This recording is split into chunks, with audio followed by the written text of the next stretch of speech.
j'ai pas très envie de parler de moi, si vous voyez. Ça n'intéresse personne. Mon confinement, il est comme tout le monde. Moi, j'aurais plutôt envie de parler de manière plus générale, par exemple, des virus. Disons, les virus, le gouvernement gère l'épidémie en disant on est en guerre, mais les virus, ils sont puissants et ils peuvent carrément modifier notre génome. Donc, il faut les traiter avec un certain respect, ou en tout cas avec modestie, parce qu'il va falloir apprendre à survivre avec eux. Et pour s'en protéger, qu'est-ce qu'il faudra? Avoir un environnement sain et un système immunitaire qui marche. Et c'est ça qui nous permettra de vivre, non pas contre eux, mais de les supporter, parce qu'ils seront toujours là, quoi. On est dans une espèce de grande soupe cosmique où tout le monde a sa place, et la guerre contre le virus, elle sera toujours perdue si on est en mauvaise santé. Donc il va falloir que d'abord on répare l'environnement avant de penser seulement à tuer un pauvre virus qui est là. Parce que pourquoi il est là? Parce qu'on est une humanité qui est tellement malade, confinée dans les villes d'où c'est parti, de Wuhan. Wuhan est une ville complètement confinée, complètement ivre de pollution. Les poumons sont tous affaiblis. Donc les virus qui s'attaquent aux poumons, ils sont à la fête. Et c'est pareil que dans l'agriculture. Dans l'agriculture, si vous mettez des dizaines d'hectares d'une plante malade, génétiquement modifiée ou hybride, dans une terre complètement malade, les pestes, ils vont se régaler. Et qu'est-ce qu'il faudra? Mettre des tonnes de pesticides et les arroser pour qu'ils puissent survivre. Et nous, c'est pareil. Donc, c'est pas la bonne méthode. Il faut. Et puis alors, il y a aussi un truc qui me frappe énormément. C'est l'intelligence collective qui est en train de naître dans cette crise.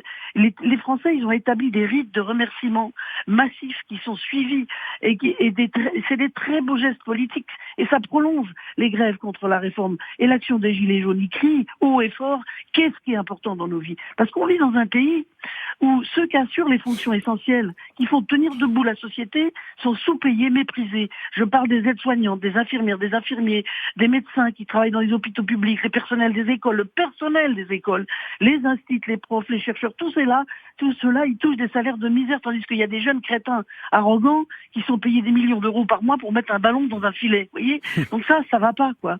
Et Colline Serrault. On manque d'argent pour équiper nos hôpitaux, mais prenons l'argent où il est, chez les GAFA, qui payent leurs impôts, parce que où est-ce qu'ils gagnent leur argent, les GAFA?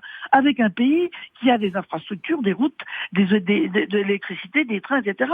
Et c'est nous qui les payons ça. Et c'est grâce à ça qu'ils peuvent faire du fric, les GAFA. Donc il faut qu'ils payent leurs impôts, il faut qu'ils rendent au peuple ce qu'il aurait dû. Et à ce moment-là, il faudra aussi revoir la question de la dette, parce qu'on est ruiné par cette dette. Mais et ça enrichit qui? Les marchés financiers. Donc au cours des siècles passés, les rois de France, très régulièrement, ils ont annulé la dette publique et ils ont remis les compteurs à zéro. Il va peut-être falloir quand on va sortir de cette crise, peut-être, et que les comptes en banque des petites gens seront vides, quand les entreprises ils pourront plus payer leurs employés, et qui eux-mêmes ne pourront plus payer les loyers, l'électricité, le gaz, etc. Mais comment ils feront, les gouvernements, est-ce qu'ils vont continuer à gaspiller 80% de notre budget à rembourser une dette qui profite qu'aux banquiers? Colline Serrault, vous ne voulez pas parler de Colline Serrault, s'il vous plaît. Vous ne voulez pas parler de votre propre confinement, mais à qui pensez-vous en ce moment? Je pense à tous ceux qui sont pauvres, plus pauvres d'entre nous, qui sont là, dans les villes, confinés dans des petites surfaces, les jeunes qui n'ont pas beaucoup de fric et qui sont dans des petites surfaces, les familles nombreuses qui sont dans des petites surfaces, les personnes âgées seules ou dans les EHPAD. Et à cela, j'y pense.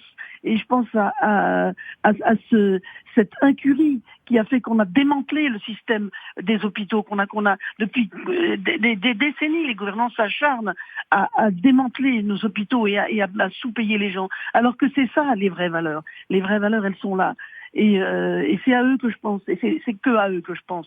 Et je pense, j'espère que et aussi je pense à ces gens héroïques et même aux caissières de supermarchés qui disent qu'elles sont les fantassins qu'on envoie au front, qui n'ont pas de masque, et les policiers qui n'ont pas de masque. C'est quoi ça? Et il y a Sibeth, elle s'appelle Sibeth, qui nous a dit l'autre jour, il y a des vidéos qui Sibeth Ndiaye. Regardez, oui, en tout cas elle s'appelle Sibeth, et elle nous a assommé de ces croyances en disant mais il n'y a pas de pénurie de masques, les gars. Attendez, il n'y a pas de pénurie de masques, mais je rigole ou quoi?